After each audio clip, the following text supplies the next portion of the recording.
How to track an order on Alibaba. Hi everyone, this is Kate here and welcome back to the channel, and on today's video I will guide you to track your order on Alibaba. So without further delay, let's get started. First of all, you have to log into your Alibaba account. For that, you have to visit www.alibaba.com, then click on sign in and enter your credentials to sign in.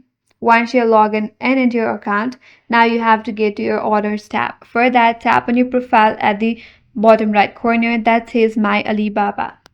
Once you're here, tap on the first option, Manage Orders. There from these options available, tap on All Orders, and under All Orders, you have to find the order that you want to track.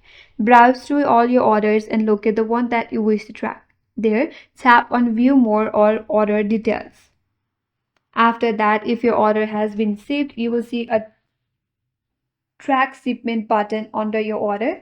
Tap on it to view your tracking number, your courier, and your shipment status. So in this way, you could track your orders in Alibaba.com. And that's all for today's video.